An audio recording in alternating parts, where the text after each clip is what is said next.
Oh, no. We should be done by then. We're going to make this quick. Okay, I'll do that. And we can just pause and we can answer the door. Okay, that's fine. Yeah, we may have to edit it out. No, you got to eat. It's okay. Okay, excellent. You ready? Yes. Okay, 5, 4, 3, 2. Welcome once again to Anita on the B-Side on IntellectualRadio.com. Today we have a very special show for you. Not only do we have a fabulous guest who can sing pretty much everybody under the sun, but I have a fabulous guest co-host today, Mr. Daniel Hammond. How are you, Daniel? I am wonderful. How are you, Anita? I am very, very well today. Are you excited to hang on the B-side and your mentor, I know your favorite, Eric Roberson? I am absolutely excited. You are? Yes, I am. What do you love about Eric Roberson? Oh, man. Eric's energy and his music and his storytelling, his ability to tell a story, and just the all-around writing ability, all-around singing ability, just a complete package to me. And yes. I love it. Absolutely love it. Yes. Well, as you know, I am too an Eric Roberson fan.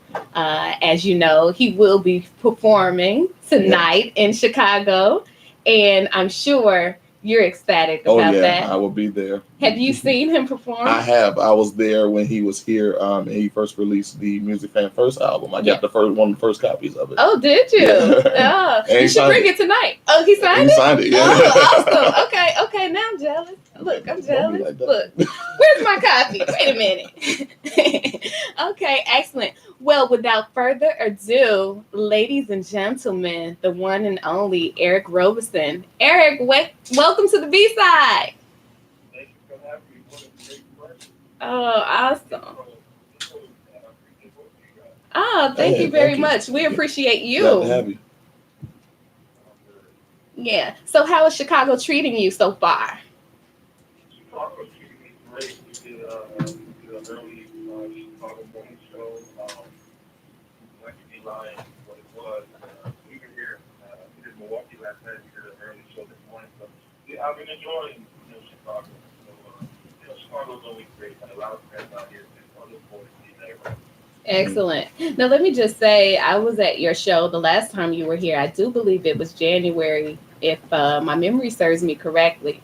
And I was just telling Daniel before we went live on what an experience that was and how he missed a treat. I told him how you guys took it way back to it's time for the percolator. I'm like, oh, wow, like they are killing it. They are killing it. So we definitely look forward to your performance tonight. So, many people want to know, how did you get your start in the music industry? I really started at Howard University. I had a little amazing friend who she found music with. We still have those relationships now. I still work with a lot of the same people. But what really started was Shy, what people were familiar with. They went to Howard, and they got discovered while at Howard. And luckily, because those guys are so generous, when they got to LA, I gave them my demo tape and said, "This when you get there, you just hand it to somebody." And sure, lo and behold, the phone started ringing, and it led to my first record that I had with Warner Company, the song "The Room." From that point on, it was just ongoing, just trying to find my way. Whether I was a songwriter or background singer or whatever, producer or artist again, I was really just trying to be in the music business. Really trying to do what I love to do, and it's been fortunate enough to be able to do that. Wow, what a blessing. Speaking of your experience as a songwriter, as I was preparing for your interview today, I read that you had a stint with A Touch of Jazz Productions. Is that correct? Yeah, I was, it's funny, I wasn't really an official member of A Touch of Jazz. I was, I came and never left. Okay. And it was a great opportunity for me. And I was there when Jill walked in for the first time. I was there when music walked in for the first time. And, I was fortunate enough to not only work on those albums, but to watch those albums come together and watch those careers come together. And it was such a development time. It was 4 studios down there and, fully packed with equipment and a producer in each room. And it was just the best creative environment. To this day, I've never experienced another creative environment like that spot. And you can go down there, there's no windows or anything. You'll be down there for days when you realize. Oh, wow. We order food and go into the bathroom down the hall, you know. You might go to sleep on a couch for a quick second, before you know someone else comes in with some crazy idea, and you're back up working again, man. So it was just, I always feel like Howard was, but that's how jazz was like graduate school. So it was a place where I understood artistry. You know, I really got a chance to find myself in those moments. Yeah. Nice. That's extremely profound. Don't you agree, Daniel? I definitely agree. That sounds like heaven. Yeah. Yeah, as a songwriter yourself, I'm sure that is heaven for you. Yeah. At least the Garden of Eden, right? Right. Well, you know, speaking of, you working on the Music Soul Child album, there's one song in particular that everybody who knows me know I love. It's from the Just Listen CD, Previous Cats. I just realized that you wrote it, and I was just telling Daniel, like, oh my goodness, that sounds so like an Eric Roberson song. How come I couldn't pick that up? Because, we're always trying to test each other's musical knowledge. And I'm like, I never knew that Eric Roberson wrote Previous Cats. And I can clear it now. I can hear your voice even on the background vocals now, in hindsight. How did... The funny thing with that record, that was a record I wrote in college. And I wrote it with a college buddy, a guy named Jermaine Mobley, who's a pretty successful producer in his own right as well. And like I said, it goes back to that, the chemistry that we had at Howard. And, that song sat for such a long time. But I'll tell you a funny story, and it speaks a lot about how much of a visionary music was. Mm-hmm. When I first met music, I didn't have a record deal or anything of that nature. And I remember playing him that record, and he said, I want this record on my second album. I remember him saying that the first time he heard the song, he said, I love this record. I want this record on my second album. Mind you, he doesn't have a record deal or anything. So sure enough, he gets signed to Warner Brothers. He gets signed to Def Jam. And when we go into the studio, we start working. And I bring the song up, and he said, no, I want that for my second album. I'm like, okay, whatever. Right. He's doing merry-go-round, and he has great success. Everything works really well. Mm-hmm. Sure enough, when it came around time to work on his second album, he called me up like, I'm ready for that song now. And it was crazy. Like, he always knew when he was going to do it. Wow. And we went in and recorded the song, and that was history. Wow. Nice. That's absolutely awesome. Yes. And to have that vision that I want this for my second album. Yeah. Like, I don't even understand how it's still to this day doesn't make sense to me, but it makes sense to him, and that's all that matters, Yes. So let's go back just a little, just briefly to Music Fan First before we get into your current album, Mr. Nice Guy. Music Fan First, you worked with my absolute favorite singer, Layla Hathaway, in the song Where Did We Go From Here? What's the story behind that? Well, it really was just life. Okay. It was an idea I had, I was working on. And really, what started it really didn't come from a particular situation. I had a history of that kind of situation, but I wasn't dealing with it currently or anything like that. But I really just wanted to write a song of question. Mm-hmm. If you ever notice the record, the song, if you really look at it, the song is nothing but question. Mm-hmm. Where do we go from here? What must I do with these feelings? Why must the bad things feel so good? Why must I hear it?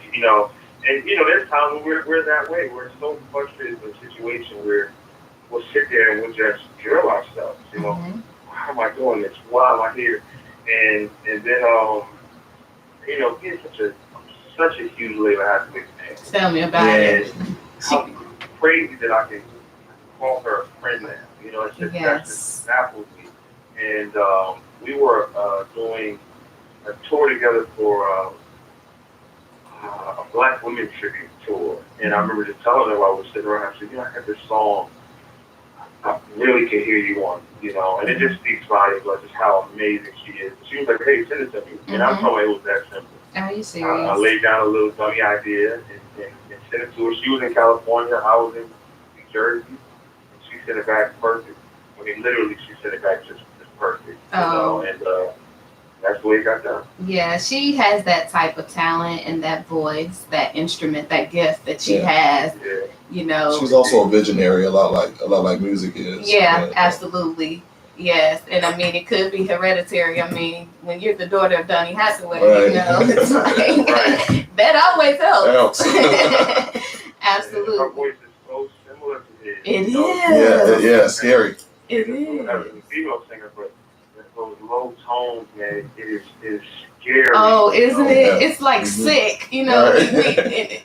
When we get slang, we like sick with it. Yeah. I mean, she's like ridiculous. Yeah, I mean, just awesome. She is. Likewise, you, sir, just as amazing. So let's talk about the Mr. Nice Guy album. Who did you collaborate with on this album?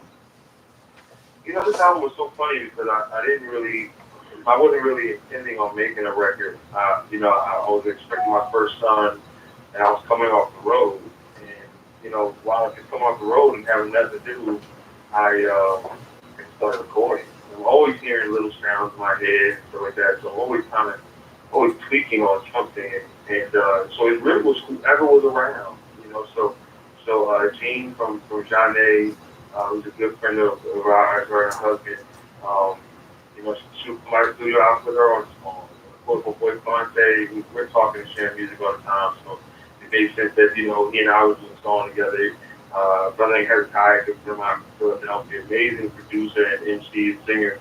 And so it really just came together. I would say the album was probably 75% done before I ever took a step back and said, do I have an album here? I should record an album, and then when kind of the word got around that I was recording, people started sending even more stuff. And it was crazy that a lot of stuff that didn't make the album. There was a Robert Glasper track. I just saw him the other day and we were talking about that record. And I was like, I just did it too late, It would have been an amazing record to add on the album. And it was just a beautiful album. It's a good energy. It allowed me to write from a different perspective. I feel like usually when I finish an album, I'm usually pretty drained. I'm usually like, man, will I be able to write another album?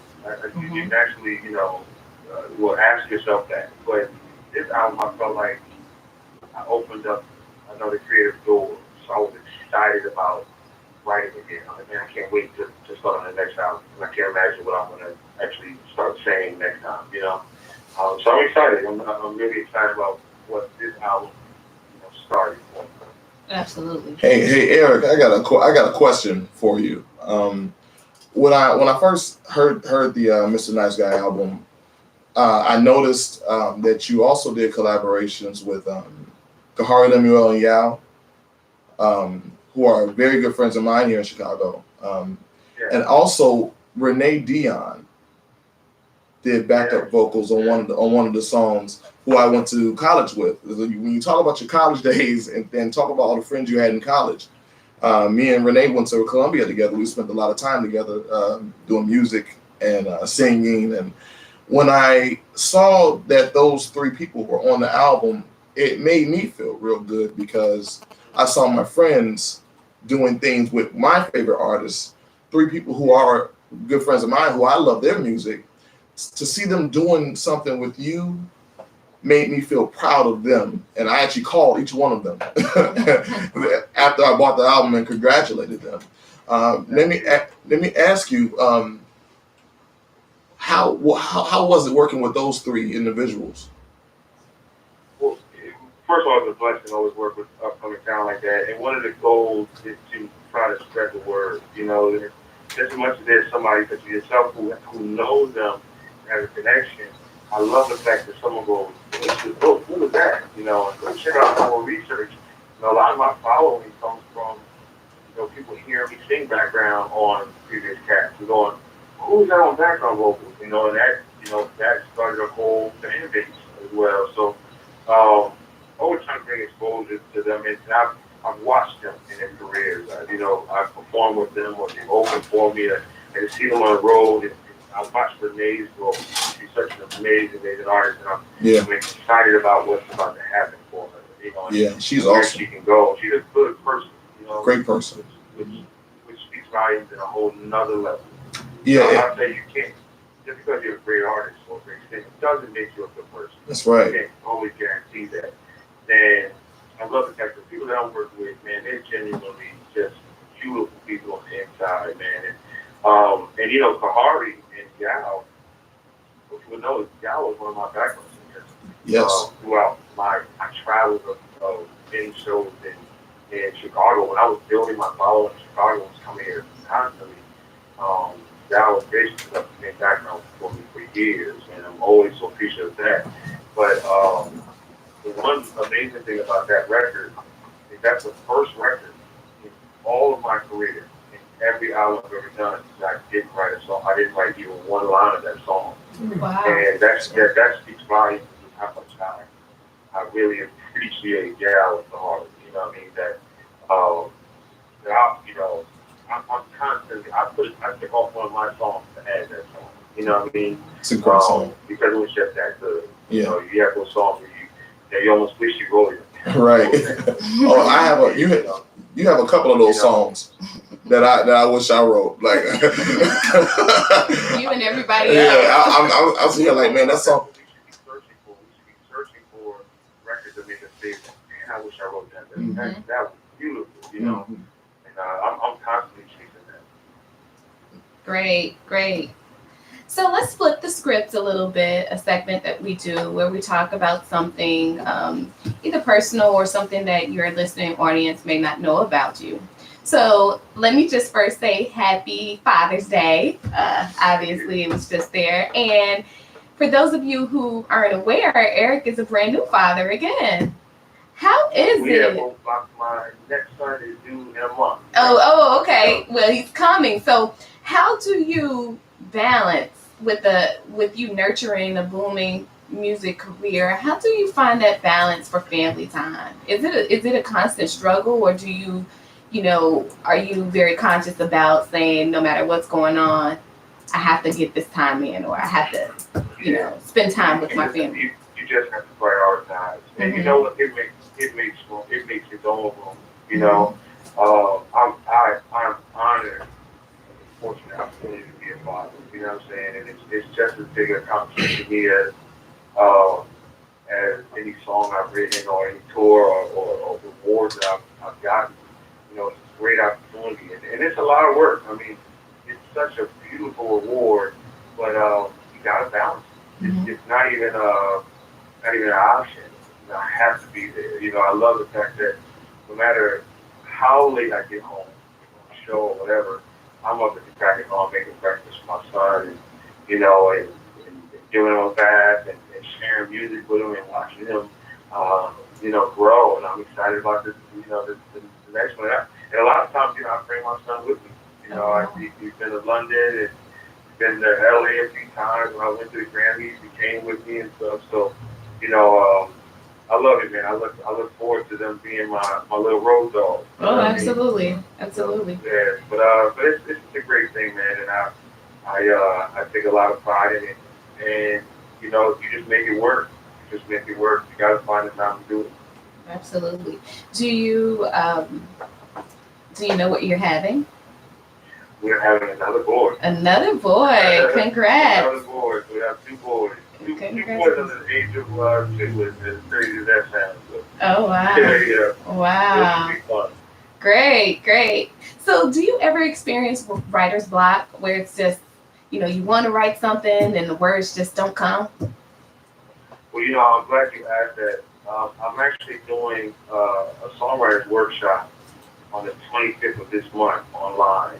And everybody can go to Roberson Music to find out the information and sign up for it. And one of the things that I'm going to talk about is breaking the spell of writer's block.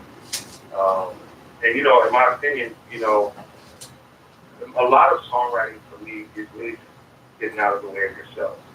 And writer's block is just being overly critical of what you're creating. And it really means that you're coming in with the wrong perception. A lot of times writing a great song, the day before will hinder you writing a great song today. Because you're going to walk in going, well, this song going to be as good as the last song, and it's just not the right approach. So a lot of it is just coming in with a healthy approach. And I try to do that, you know, I try to do that, and I try to not put that kind of pressure over creating. There's some songs for me that take 5 minutes to write that I'm more than willing to take my time because when the song is right, the song will be right. You know, so I'm a true believer that we don't write a block. Even if like you're writing and the song doesn't come out the way you want it at the time, that's not right as well. Mm-hmm. So that's you just working out your process. Interesting. Well, that's a great way to look at it. Yeah. Have you ever written a song for someone else that you said, dang, I wish I kept that for myself? Not really. I mean, I'll be honest with you. If there was a song that I didn't want someone to have, they didn't get it. Okay. You know, and like even hearing the music when I first wrote it, everybody was asking for the song, and the song was too personal. I literally wrote my life in that song. You know, Mm-hmm. so that was almost how my career as an artist came back, because at that point I was quite well as a songwriter, but you start stumbling across these truthful songs. These songs where literally you're writing about the person you're in love with at that moment, and it gets a little hard to sell that record. It's very hard to sell that record when when you had a bad breakup and you're broken hearted, you pour your heart out into a song, Mm-hmm. and then someone wants to buy it. You know? Hold on 1 second, but I'm sorry. This is my food. Come on in. My salad. Mm-hmm. You can let it right. Oh, that's perfect. Right where you lay it. Sorry. Wait, Earl. You know, you can take this bread, take that bread right with you. You take that bread with you. That's what he's eating. Yeah, no temptation. I appreciate that. Oh, my Lord. That bread, it would be devoured. That's my weakness. Yeah. Thank you very much. Take care. You too. Appreciate it. What are you eating? Oh, I'm sorry. I'm eating something. Is that ham? I apologize. I didn't know it was ham on it. Pork. Do they have ham taken on? They can just come up with their hand. They can do the same thing. That's what they're gonna do. I'll say, okay. If you can get all, I haven't eaten ham since like 17 years As a old. Cobb salad. I'm not allergic to it now. Let's grab a beer. All right. I apologize. That's okay. It's No, it's okay. What were we saying right in time? I wanted to make sure I got that point. I think, what were we saying? What were we saying? He was talking about how personal the song was. Yeah, the personal of the song and how. Oh yeah, if a song, the song got too personal. I actually went through my career started from a real bad breakup. That's exactly how it started, and it was the only way I never have been in that position before when I ran into a brick wall that bad. The only thing I knew was to just close the studio doors and just write about it. Wow. And that's literally how Esoteric started. So when I came up for air, it was impossible to sell any of those songs. I literally just opened up my journal and just put it to music. So that's why, but if I sold something to somebody, I completely separate myself from it at that point. But there's certain songs that were just too personal, and if they're too personal, I wouldn't let those songs go. I hear you. Rightfully so. Rightfully so. So, what's your favorite song on the new album, Mr. Nice Guy? Oh man, if I didn't like the song, it wouldn't make me out. So it's kind of tough to say which songs are my favorite. I always have like a thing I say, from getting in the car driving to the corner, and I can play one song. What song would that be? It will probably be Try Love. Try Love. Okay. It was the last song I recorded on the album. And, I was finished now. But the song means a lot to me. That was probably the first one. But how would you feel? How would I feel? About me, the guy looking through his girl's journal, was such a creative eye opener for me. Helped me, from a creative standpoint. So That's one of my favorite records on the album as well. But I love all the songs that there.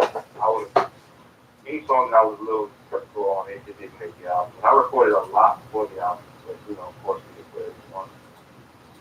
It's a great album. It's an absolute great album.